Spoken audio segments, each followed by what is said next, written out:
नमस्कार दोस्तों, स्वागत है आपका हिंदी पाठशाला में। तो कैसे हैं आप सब? आशा करती हूँ कि अच्छे होंगे। चलिए आज पढ़ते हैं यूजीसी नेट के सिलेबस में लगी हुई कहानी उसने कहा था, जिसके लेखक है चंद्रधर शर्मा गुलेरी। बड़े बड़े शहरों के इक्की गाड़ी वालों की जबान के कोड़ों से जिनकी पीठ छिल गई है और कान पक गए हैं, उनसे हमारी प्रार्थना है कि अमृतसर के बम्बू काट वालों की बोली का मरहम लगावें। जब जब बड़े शहरों की चौड़ी सड़कों पर घोड़े की पीठ चाबुक से धुनते हुए इक्के वाले कभी घोड़े की नानी से अपना निकट संबंध स्थिर करते हैं, कभी राह चलते पैदलों की आंखों के न होने पर तरस खाते हैं, कभी उनके पैरों की अंगुलियों के पैरों पोरों को चीथ कर अपने ही को सताया हुआ बताते हैं और संसार भर की ग्लानि, निराशा और क्षोभ के अवतार बने नाक की सीध चले जाते हैं। तब अमृतसर में उनकी बिरादरी वाले तंग चक्करदार गलियों में हर एक लड्ढी वाले के लिए ठहर का सब्र का समुद्र उमड़ा कर बच्चों खालसा जी, हटो भाई जी, ठहरना भाई, आने दो लाला जी, हटो बाछा कहते हुए सफ़ेद फेंटों, खच्चरों और बतकों, गन्ने और खुमचेवार और भारे वालों के जंगल में से राह लेते हैं। क्या मजाल है कि जी और साहब बिना सुने किसी को हटना पड़े। यह बात नहीं कि उनकी जीभ चलती नहीं, पर मीठी छुरी की तरह महीन मार करती हुई यदि कोई बुढ़िया बार बार चेतावनी देने पर भी लीक से नहीं हटती, तो उनकी बचनावली के ये नमूने हैं। हट जा जीणे जोगिए, हट जा कर्मा वालिए, हट जा पोता प्यारिए, बच जा लंबी वालिए। समष्टि में इनका अर्थ है कि तू जीने योग्य है जोगिए, हट जा कर्मा वालिए, हट जा पुत्ता प्यारिए, बच जा लंबी वालिए। समष्टि में इनका अर्थ है कि तू जीने योग्य है, तू भाग्यों वाली है, पुत्र को प्यारी है, लंबी उम्र तेरे सामने है। तू क्यों मेरे पहिए के नीचे आना चाहती है? बच जा। ऐसे बम्बू काट वालों के बीच में होकर एक लड़का और एक लड़की चौक की एक दुकान पर आ मिले। उसके बालों और इसके ढीले सुथने से जान पड़ता था कि दोनों सिख हैं। वह अपने मामा के केस धोने के लिए दही लेने आया था और यह रसोई के लिए बड़ियाँ। दुकानदार एक परदेसी से गुथ रहा था, जो शेर भर गीले पापड़ों की गड्डी को गिने बिना हटता न था। तेरे घर कहाँ है? मगरे में। और तेरे? मांझे में। यहाँ कहाँ रहती है? अतर सिंह की बैठक में। वे मेरे मामा होते हैं। मैं भी मामा के यहाँ आया हूँ। उनका घर गुरु बाजार में है। ये नोट कर लीजिएगा, लड़की का घर कहाँ है और लड़का का घर कहाँ है। इतने में दुकानदार निपटा और इनका सौदा देने लगा। सौदा लेकर दोनों साथ साथ चले। कुछ दूर जाकर लड़के ने मुस्कुरा कर पूछा, तेरी कुड़माई हो गई? इस पर लड़की कुछ आंखें चढ़ाकर धत कहकर दौड़ गई और लड़का मुंह देखता रह गया। दूसरे तीसरे दिन सब्जी वाले के यहाँ, दूध वाले के यहाँ अकस्मा दोनों मिल जाते। महीना भर यही हाल रहा। 2-3 बार लड़के ने फिर पूछा, तेरी कुड़माई हो गई? और उत्तर में वही धत मिला। एक दिन जब फिर लड़के ने वैसे ही हंसी में चिढ़ाने के लिए पूछा, तो लड़की लड़के की संभावना के विरुद्ध बोली, हाँ हो गई। कब? कल। देखते नहीं यह रेशम से कड़ा हुआ सालू। लड़की भाग गई। लड़के ने घर की राह ली। रास्ते में एक लड़के को मोरी में ढकेल दिया, एक छावड़ी वाले की दिन भर की कमाई खोई, एक कुत्ते पर पत्थर मारा और एक गोभी वाले के ठेले में दूध उड़ेल दिया। सामने नहाकर आती हुई किसी वैष्णवी से टकराकर अंधे की उपाधि पाई। तब कहीं घर पहुंचा। राम राम, यह भी कोई लड़ाई है? दिन रात खंदकों में बैठे हड्डियां अकड़ गई। लुधियाना से 10 गुना जाड़ा और मेह 12 ऊपर से पिंडलियों तक कीचड़ में धंसे हुए हैं। जमीन कहीं दिखती ही नहीं। घंटे 2 घंटे में कान के पर्दे फाड़ने वाले धमाके के साथ सारी खंदक हिल जाती है और 100-100 गज धरती उछल पड़ती है। इस गैबी गोले से बचे तो कोई लड़े। नगरकोट का जलजला सुना था। यहाँ दिन में 25 जलजले होते हैं। जो कहीं खंदक से बाहर साफा या कोने निकल गई तो चटाक से गोली लगती है। नामालूम बेईमान मिट्टी में लेटे हुए हैं या घास की पत्तियों में छिपे रहते हैं। लहना सिंह और 3 दिन है। 4 तो खंदक में बिता ही दिए, परसों रिलीफ आ जाएगी और फिर 7 दिन की छुट्टी। अपने हाथों झटका करेंगे और पेट भर खाकर सो रहेंगे। उसी फिरंगी मेम के बाग में मखमल का सा हरा घास है, फल और दूध की वर्षा कर देती है। लाख कहते हैं दाम नहीं लेती, कहती है तुम राजा हो, मेरे मुल्क को बचाने आए हो। 4 दिन तक एक पलक नींद नहीं मिली। बिना फेरे घोड़ा बिगड़ता है और बिना लड़े सिपाही।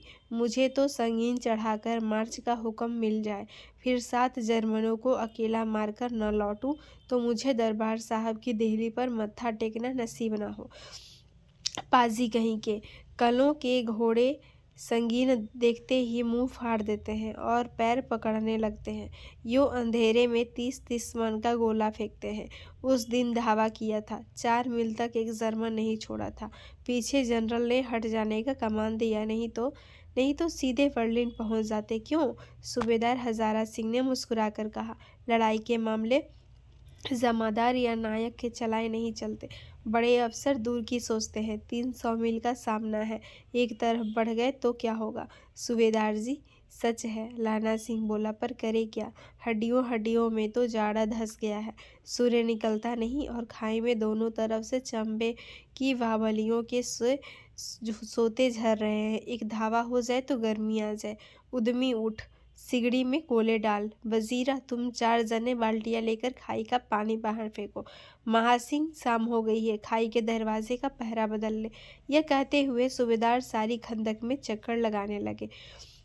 वजीरा सिंह पलटन का विदूषक था, ये नोट कीजिएगा। बाल्टी में गंदला पानी भर कर खाई के बाहर फेंकता हुआ बोला, मैं पाधा बन गया हूँ।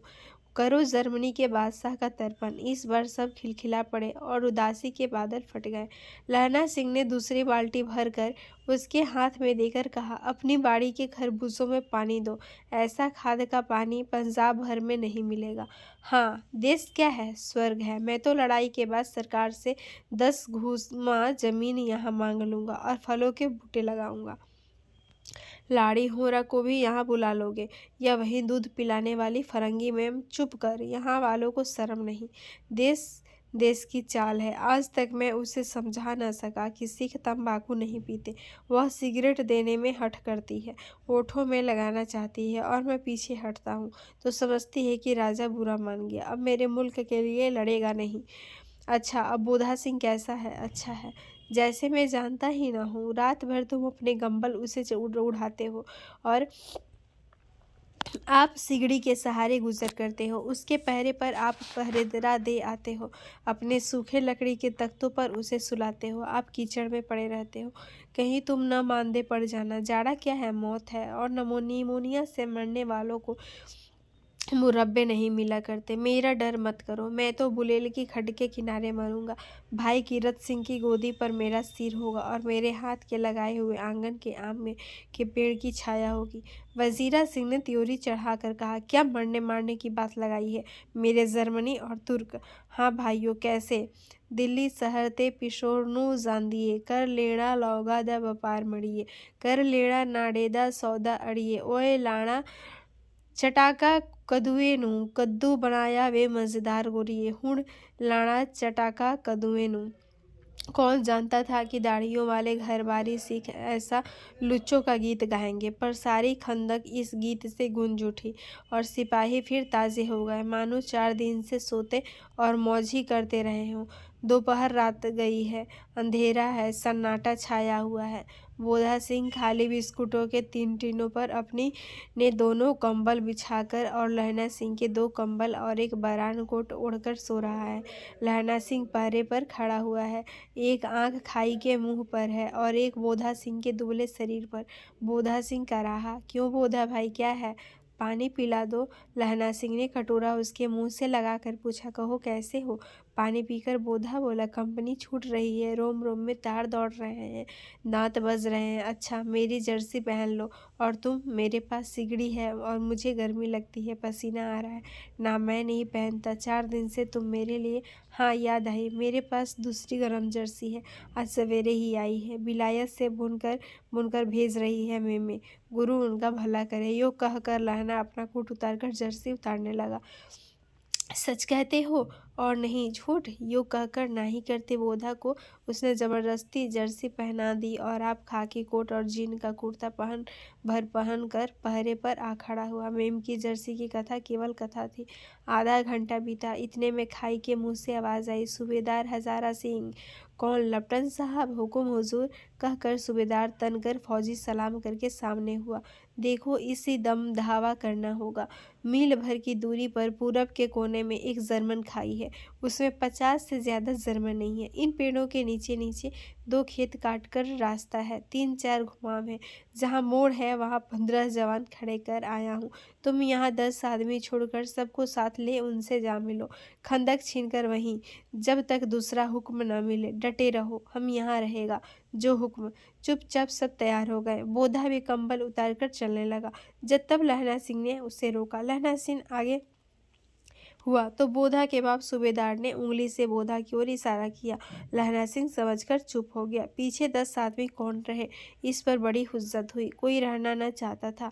समझा बुझाकर सूबेदार ने मार्च किया। लपटन साहब लहना की सिगड़ी के पास मुंह फेर कर खड़े हो गए और जेब से सिगरेट निकालकर सुलगाने लगे। 10 मिनट बाद उन्होंने लहना की ओर हाथ बढ़ाकर कहा, लो तुम भी पियो। आंख मारते मारते लहना सिंह अब सब समझ गया। मुंह का भाव छिपाकर बोला, लाओ साहब। हाथ आगे करते ही उसने सिगड़ी के उजाले में साहब का मुंह देखा, बाल देखे, तब उसका माथा ठनका। लपटन साहब के पट्टियों वाले बाल एक दिन में कहीं कहाँ उड़ गए और उनकी जगह कैदियों से कटे बाल कहाँ से आ गए। शायद साहब शराब पिए हुए हैं और उन्हें बाल कटवाने का मौका मिल गया है। लहना सिंह ने जांचना चाहा। लपटन साहब 5 वर्ष से उसकी रेजिमेंट में थे। क्यों साहब, हम लोग हिंदुस्तान कब जाएंगे? लड़ाई खत्म होने पर। क्यों, क्या यह देश पसंद नहीं? नहीं साहब, शिकार के वे मज़े यहाँ कहाँ। याद है 5 साल नकली लड़ाई के पीछे हम आप जगाधरी जिले में शिकार करने गए थे। हाँ हाँ, वहीं जब आप खोते पर सवार थे और आपका खानसामा अब्दुल्ला रास्ते के एक मंदिर में जल चढ़ाने को रह गया था। बेशक पाजी कहीं का। सामने से वह नील गाय निकली कि ऐसी बड़ी मैंने कभी नहीं देखी थी और आपकी एक गोली कंधे में लगी और पुट्ठे में निकले। ऐसे अफसर के साथ शिकार खेलने में मज़ा है। क्यों साहब, शिमले से तैयार होकर उस नील गाय का सिर आ गया था ना? आपने कहा था कि रेजिमेंट की मेंस मैच में लगाएंगे। हाँ, पर मैंने वह विलायत भेज दिया। ऐसे बड़े बड़े सिंह 2-2 फुट के तो होंगे। हाँ, लहना सिंह 2 फुट 4 इंच के थे। तुमने सिगरेट नहीं पिया? पीता हूँ साहब, दिया सलाई ले आता हूँ, कहकर लहना सिंह खंदक में घुसा। अब उसे संदेह नहीं रहा था। उसने झटपट निश्चय कर लिया कि क्या करना चाहिए। अंधेरे में किसी सोने वाले से वह टकराया। कौन, वजीरा सिंह? हाँ, क्यों लहना, क्या कयामत आ गई? जरा तो आंख लगने दी होती। होश में आओ, कयामत आई है और लपटन साहब की वर्दी पहन कर आई है। क्या? लपटन साहब या तो मारे गए हैं या कैद हो गए हैं। उनकी वर्दी पहनकर कोई जर्मन आया है। सूबेदार ने इसका मुंह नहीं देखा। मैंने देखा और बातें की। सोहरा साहब उर्दू बोलता है, फिर किताबी उर्दू, और मुझे पीने को सिगरेट दिया है। तो अब मारे गए हैं। धोखा है। सूबेदार हो रहा कीचड़ में चक्कर काटते फिरेंगे और यहाँ खाई पर धावा होगा। उठो, एक काम करो, पलटन के पैरों के निशान देखते देखते दौड़ जाओ। अभी बहुत दूर न गए होंगे। सूबेदार से कहो एकदम लौट आए। खंदक की बात झूठ है। चले जाओ, खंदक के पीछे से निकल जाओ। पता न खड़के देर मत करो। हुक्म तो यही है कि यही ऐसी तैसी हुक्म की। मेरा हुक्म जमादार लहना सिंह जो इस वक्त यहाँ सबसे बड़ा अफसर है उसका हुक्म है। मैं लपटन साहब की खबर लेता हूँ, पर यहाँ तो तुम 8 है। 8 नहीं 10 लाख। एक एक ककालिया सिख 1.25 लाख के बराबर होता है। चले जाओ। लौटकर खाई के मुहाने पर लहना सिंह दीवार से चिपक गया। उसने देखा कि लपटन साहब ने जेब से बेल के बराबर 3 गोले निकाले। तीनों को जगह जगह खंदक की दीवारों में घुसेड़ दिया और तीनों में एक तार सा बांध दिया। तार के आगे सुत की एक गुत्थी थी, जिसे सिगड़ी के पास रखा। बाहर की तरफ जाकर एक दिया सलाई जलाकर गुत्थी रखने। इतने में बिजली की तरह दोनों हाथों से उल्टी बंदूक को उठाकर लहना सिंह ने साहब की कोहनी पर तान कर दे मारा। धमाके के साथ साहब के हाथ से दिया सलाई गिर पड़ी। लहना सिंह ने खुंदा साहब की गर्दन पर मारा और साहब आंख मीन गॉड कहते हुए चित हो गए। लहना सिंह ने 3 गोले बीनकर खंदक के बाहर फेंके और साहब को घसीट कर सिगड़ी के पास लटाया। जेबों की तलाशी ली। 3-4 लिफाफे और एक डायरी निकाल कर उन्हें अपनी जेब के हवाले किया। साहब की मूर्छा हटी। लहना सिंह हंसकर बोला, क्यों लेफ्टिनेंट साहब, मिजाज कैसा है?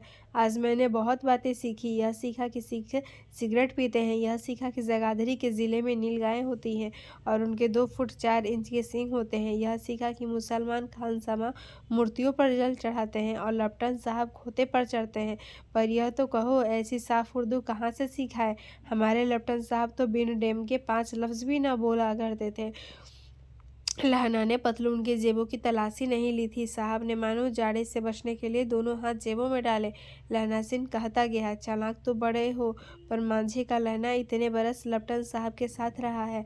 उसे चकमा देने के लिए 4 आंखें चाहिए। 3 महीने हुए, एक तुर्की मौलवी मेरे गांव आया था। औरतों को बच्चे होने के ताबीज़ बांटता था और बच्चों को दवाई देता था।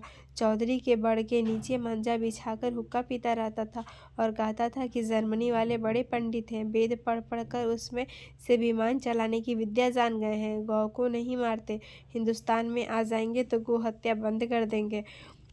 मंडी के बनियों को बहकाता कि डाके खाने से रुपया निकाल लो, सरकार का राज जाने वाला है। डाक बाबू पोल्हू राम भी डर गया था।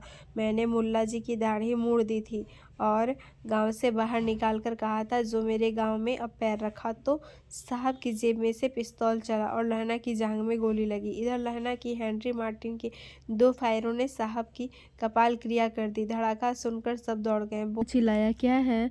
लहना सिंह ने उसे यह कहकर सुला दिया कि एक हड़का हुआ कुत्ता आया था, मार दिया और औरों से सब हाल कह दिया।